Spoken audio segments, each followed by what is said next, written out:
Vote কেন্দ্রে জাল vote ফেলানা, ভোটের বাক্স চুরি করা, এটা আমাদেরকে যেভাবে বড় করে দেখায়, আসলে ভোটে তা হয় না।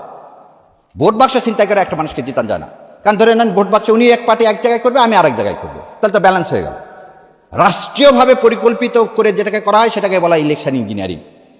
পার্সোনাল লোককে না, পার্সোনাল লোককে না। আর একটা কাজ কি করে এই পলিটিক্যাল ইঞ্জিনিয়ারিংয়ে, যে সেটা হচ্ছে পুলিশ। পুলিশ কি কি কাজ করে? পুলিশ প্রথম কাজটাই করে যে তার কাছে লিস্ট থাকে প্রতিটা গ্রামের কে কোন পার্টি করে।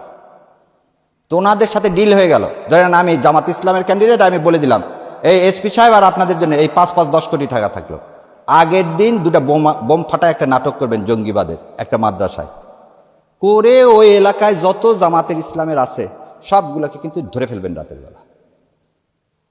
না হলে আরেকটা কাজ করলাম কি, ঠিক আছে একটা কাজ করেন, আপনারা যে কোনো একটা হিন্দু পাড়ায় আক্রমণ করেন, এইটা সমস্ত মাদ্রাসাদেরকে কি করেন, ছেলেপেলেকে আটকা ফেলে।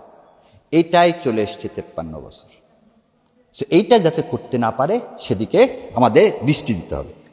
আর লাস্টলি যে কথাটা বলতেছি, মিডিয়া আপনারা হচ্ছে জাতির বিবেক।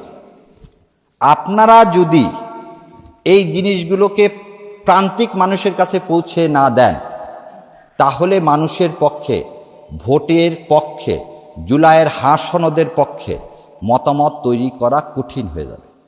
সেই জন্যে আমি অনেকখানি সময় নিয়ে ফেললাম যে রাষ্ট্র কিভাবে রাষ্ট্রযন্ত্র ইউজ করে ভোটের ইলেকশন করে, ইঞ্জিনিয়ারিং করে, সেটা আপনাদের মাধ্যমে তুলে ধরলাম। এখন এখান থেকে বাঁচার উপায় কি? বাঁচার উপায় একটাই, এই যেটা যেটা করতে পারে সেটা উন্মোচিত করে দিলেন, তাহলে পরের দিন এই নাটক করলে আর আমরা কেউ বিশ্বাস করব না। এবং ইনশাল্লাহ আগামী যে 12 ফেব্রুয়ারি এই ইলেকশনকে পাহারা দিতে হবে আমাদের, কারণ এটা হচ্ছে হাদির শপথ, এই রক্তের শপথ। এই রক্তকে যদি আমাদেরকে কি করতে হয়, উদ্ভাসিত করতে হয়, তাহলে গণভোটে দিতে হবে এবং এই সব পেতাত্তাদের কি অপকর্মের জবাব দিতে হবে।